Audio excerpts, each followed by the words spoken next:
જય માતાજી બધા મિત્રોને મારી આ ચેનલ ગુજ્જુ જીવન રસની કહાનીમાં તમારા બધાનું હાર્દિક સ્વાગત છે। અને હા મિત્રો, તમે મારી આ ચેનલને સબસ્ક્રાઈબ નથી કરી તો સબસ્ક્રાઈબ કરી લેજો, તેથી અવનવા વિડીયોની માહિતી આપ સુધી તરત પહોંચી શકે। અને આજે આપણે આ વિડીયોમાં એ જાણીશું કે ભગવાનના કેટલા પ્રકારના ભક્તો હોય છે। તો ચાલો જાણીએ આગળ આ વિડીયોમાં।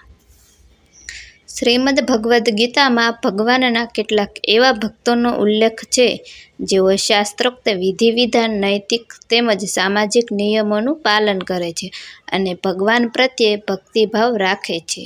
અન્યના દુઃખે દુઃખી થનારા, જિજ્ઞાસા ધરાવનારા, ધનની આકાંક્ષા રાખનારા અને જ્ઞાનની સાધના કરનારા ભક્તો અનુક્રમે આર્ત ભક્ત, જિજ્ઞાસુ ભક્ત, અર્થાર્થી ભક્ત અને જ્ઞાની ભક્ત કહેવાય છે।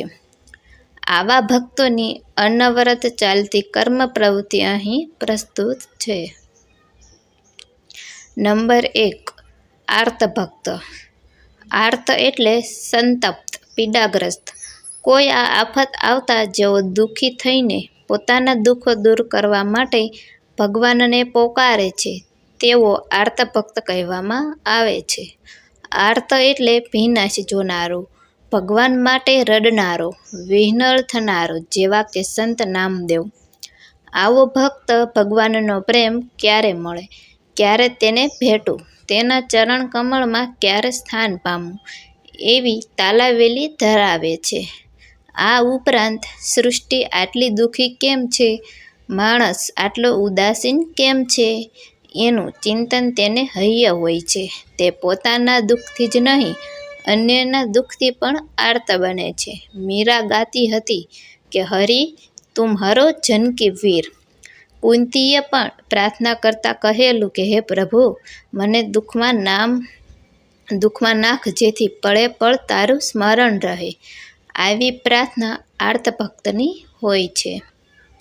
ત્યાર પછી નંબર 2, જિજ્ઞાસુ ભક્ત, જે સતત જ્ઞાન પ્રાપ્ત કરવા માટે ઉત્સુક રહે છે તેને જિજ્ઞાસુ ભક્ત કહેવામાં આવે છે। આવા ભક્ત દુઃખ આવ્યા પછી મનોમન વિચાર કરે છે કે પોતાના દુઃખનું કારણ શું છે, દુઃખ કર્મથી આવ્યું કે દૈવથી, જગતના લોકો દુઃખી કેમ છે, હું શું કરું કે જગતને શક્તિશાળી અને પવિત્ર વિચારો મળે। આ કર્મ માટે ભગવાન પાસે જનારા જિજ્ઞાસુ ભક્ત હોય છે। આવા ભક્તો સ્વાધ્યાય અને પ્રવચનમાં ખૂબ જ રસ દાખવે છે।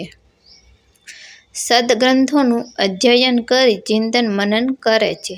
જિજ્ઞાસુ ભક્ત ભગવાન વિશે ઘણું બધું જાણે છે, પરંતુ તેને પામવાની તાલાવેલી સામાન્ય સ્તરથી આગળ વિસ્તરતી નથી। આવા જિજ્ઞાસુ ભક્તોમાં ઉદ્ધવ જીવનનું નામ લેવામાં આવે છે। ભગવાને તેમને દિવ્ય જ્ઞાનનો ઉપદેશ આપ્યો હતો, જે ઉદ્ધવ ગીતા તરીકે ઓળખાય છે। નંબર 3, અર્થાર્થી ભક્ત। કંઈક લાભ પામવા જે ઈચ્છુક છે તે અર્થાર્થી ભક્ત હોય છે। તે કોઈક વસ્તુ, ધન દોલત કે કીર્તિ મેળવવાની ઈચ્છાથી ભગવાનની પાસે જાય છે। અહીં જગતમાં બીજા કોઈ પાસેથી માંગવું એના કરતાં તો ભગવાન પાસે માંગવું વધારે ઉચિત છે એમ તે માને છે। એટલું જ નહીં, તે ધન પ્રાપ્તિ માટે જય કીર્તન, નામ સ્મરણ, ધ્યાન વગેરે કરે છે અને ભગવાન પાસેથી જે કંઈ મળે તેનો ઉપયોગ પોતે ખૂબ કરકસરથી કરે છે અને ધર્મ પ્રીત્યર્થ તેનો ઉદારતાથી ઉપયોગ કરે છે।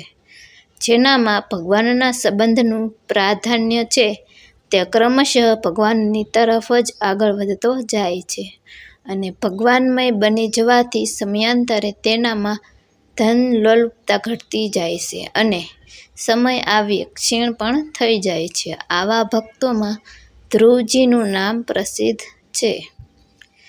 ત્યાર પછી નંબર 4, જ્ઞાની ભક્ત। વસ્તુને યથાર્થ રૂપે જાણનારો જ્ઞાની ભક્ત કહેવામાં આવે છે। આવા ભક્તને જે દેખાશે તે બધું જ ભગવાનનું સ્વરૂપ હશે। કુરૂપ, સુરૂપ, રાયરંગ, સ્ત્રી પુરુષ, પશુ પંખી બધામાં તેને ભગવાનના દર્શન થાય છે ગંભીર સાગરમાં તેને ઈશ્વરનો વિલાસ દેખાય છે. ગાયમાં તેને ઈશ્વરની વત્સલતાનો અનુભવ થાય છે. ધરતીમાં તેને ક્ષમાનું દર્શન થાય છે. આકાશમાં નિર્મળતા તેમજ સૂર્યચંદ્ર તારામાં તેને તેનું તેજ અને ભવ્યતા દેખાય છે. ફૂલોમાં તે તેની કોમળતાનો અનુભવ કરે છે. દુર્જનમાં તે પોતાની કસોટી કરનારા ભગવાનનું દર્શન કરે છે. આમ સર્વત્ર ઈશ્વર રહેલો છે એમ જોવાનો જ્ઞાની ભક્તનો અભ્યાસ સતત ચાલુ રહે છે. તે ઈશ્વરના સૂક્ષ્મતમ સ્વરૂપને પામવાની સાધના કરે છે અને એમ કરતો કરતો તે એક દિવસ ઈશ્વરમાં ભળી જાય છે. આ છે ભગવાનનો જ્ઞાની ભક્ત. જય માતાજી બધા મિત્રોને.